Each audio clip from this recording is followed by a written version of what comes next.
हुलिया बिगाड़ देंगे। और इस अमल में जो जो शरीक है उसने तारीख में अपना नाम लिखवा लिया है और तारीख में उनका नाम अच्छे लफ्जों से नहीं समझा जाएगा, लिखा जाएगा। कोई कितने ही इस पर अपने जो है वो फूल सजा रहा हो, लेकिन बहुत बड़ा जुल्म पाकिस्तान के साथ हुआ है। अदलिया पर कब्जा किया गया है, अदलिया के पूरे अदालती अमल को सबूताज किया गया है। जिसने इसमें हिस्सेदारी की है तारीख उसे माफ नहीं करेगी। आप कह रहे हैं कि हम तहरीक चलाएंगे इसके खिलाफ, तो क्या आप भी सड़कों पर है वो आएंगे या सिर्फ अदालत का दरवाजा? जमात इस्लामी ने फैसला किया है कि हम अदालत जाएंगे और वकला की इस तहरीक की हम हिमायत करते हैं और उनकी जायज़ बात है कि ये जो पूरा अमल है ये एक मैंडेट ना रखने वाली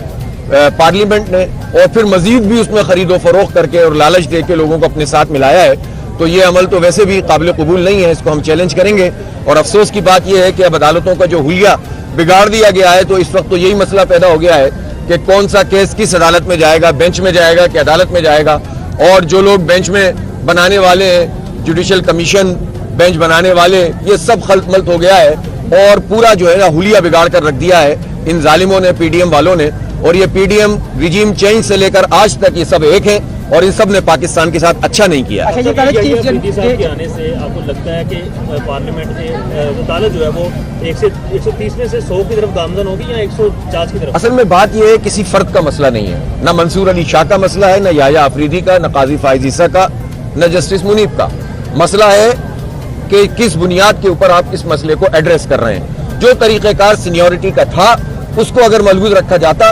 तो बस उसी के मुताबिक अदलिया को चलना चाहिए था। अब ABC का मसला नहीं है, मसला तरीक़ेकार का है, मसला हुकूमती कब्जे का है। और मैं तो हैरान हूं कि पार्लिमानी कमेटी में PTI ने नाम दिए क्यों?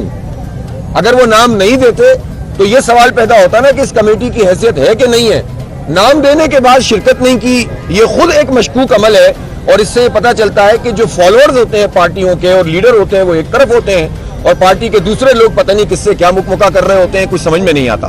बहुत शुक्रिया। बहुत शुक्रिया।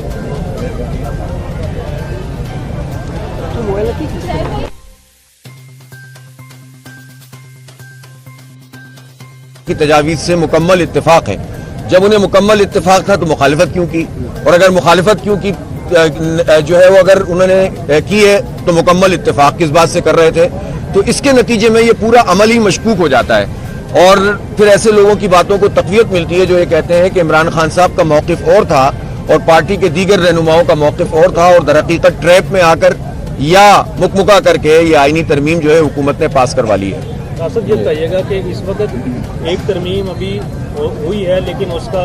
शोर अभी कम नहीं हुआ, लेकिन दूसरी तरफ 27वीं तरमीम के बारे में भी ऐवान इक़्तिदार में जो है वो बात सुनाने लगी है। तो इसकी क्या वजह है कि तरमीम दर तरमीम आ रही है? उसकी वजह यह है कि जो पार्टियां जिनको स्टैंड करना चाहिए था फॉर्म 45 पे, उन्होंने उस पर स्टैंड नहीं किया और इस पार्लियामेंट को जो जाली किस्म की पार्लियामेंट है उसको कबूल कर लिया है। और अपने मौक़िफ़ से दस्तबरदार होने के नतीजे में ये हुआ है कि अब ये पार्लियामेंट अपनी जोड़ तोड़ के जरिए, लोगों की खरीदो फरोख्त के जरिए मनमानी कर रही है और जितनी चाहेंगे ये तरमीम ले आएंगे और 73 के आइन का हुलिया बिगाड़ देंगे। और इस अमल में जो जो शरीक है उसने तारीख में अपना नाम लिखवा लिया है और तारीख में उनका नाम अच्छे लफ्जों से नहीं समझा जाएगा, लिखा जाएगा। कोई कितने ही इस पर अपने जो है वो फूल सजा रहा हो, लेकिन बहुत बड़ा जुल्म पाकिस्तान के साथ हुआ है। अदलिया पर कब्जा किया गया है, अदलिया के पूरे फैसला किया है कि हम अदालत जाएंगे और वकला की इस तहरीक की हम हिमायत करते हैं और उनकी जायज़ बात है कि ये जो पूरा अमल है ये एक मैंडेट ना रखने वाली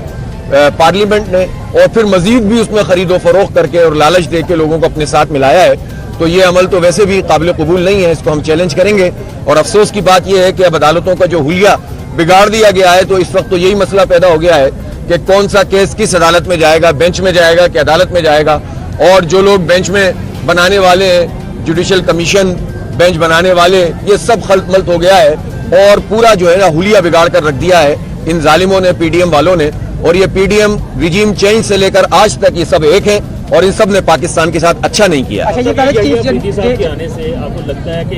पार्लियामेंट में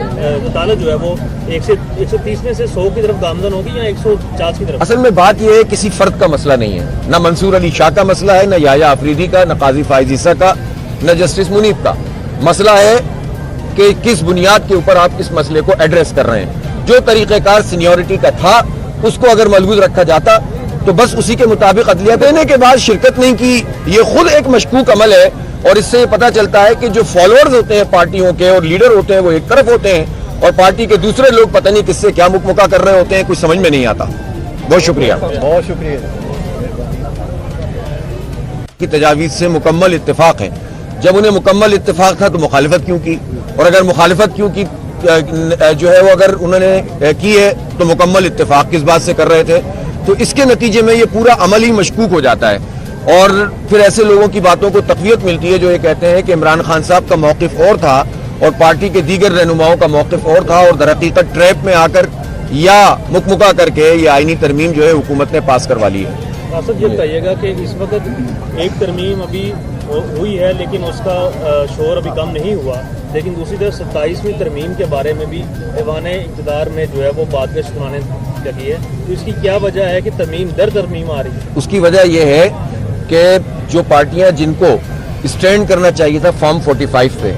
انہوں نے اس پر اسٹینڈ نہیں کیا، اور اس پارلیمنٹ کو جو جعلی قسم کی پارلیمنٹ ہے اس کو قبول کر لیا ہے، اور اپنے موقف سے دستبردار ہونے کے نتیجے میں یہ ہوا ہے کہ اب یہ پارلیمنٹ اپنی جوڑ توڑ کے ذریعے، لوگوں کی خرید و فروخت کے ذریعے من مانی کر رہی ہے، اور جتنی چاہیں گے یہ ترمیم لے آئیں گے اور 73 کے آئین کا حلیہ بگاڑ دیں گے، اور اس عمل میں جو شریک ہے اس نے تاریخ میں اپنا نام لکھوا لیا ہے، اور تاریخ میں ان کا نام اچھے لفظوں سے نہیں سمجھا جائے گا، لکھا جائے گا، کوئی کتنے ہی اس پر اپنے جو ہے وہ پھول سجا رہا ہو، لیکن بہت بڑا ظلم پاکستان کے ساتھ ہوا ہے، عدلیہ پر قبضہ کیا گیا ہے، عدلیہ کے پورے عدالتی عمل کو سبوتاج کیا گیا ہے، جس نے اس میں حصہ داری کی ہے تاریخ اسے معاف نہیں کرے گی۔ وکیل کہہ رہے ہیں کہ ہم تحقیق چلائیں، مینڈیٹ نہ رکھنے والی پارلیمنٹ نے، اور پھر مزید بھی اس میں خرید و فروخت کر کے اور لالچ دے کے لوگوں کو اپنے ساتھ ملایا ہے، تو یہ عمل تو ویسے بھی قابل قبول نہیں ہے، اس کو ہم چیلنج کریں گے، اور افسوس کی بات یہ ہے کہ اب عدالتوں کا جو حلیہ بگاڑ دیا گیا ہے، تو اس وقت تو یہی مسئلہ پیدا ہو گیا ہے کہ کون سا کیس کس عدالت میں جائے گا، بینچ میں جائے گا کہ عدالت میں جائے گا،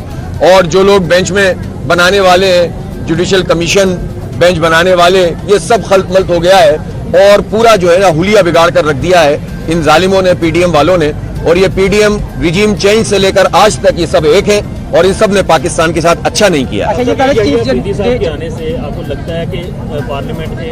عدالت جو ہے وہ 130 میں سے 100 کی طرف گامزن ہوگی یا 150 کی طرف؟ اصل میں بات یہ ہے کسی فرد کا مسئلہ نہیں ہے، نہ منصور علی شاہ کا مسئلہ ہے، نہ یحییٰ آفریدی کا، نہ قاضی فائز عیسیٰ کا، نہ جسٹس منیب کا۔ مسئلہ ہے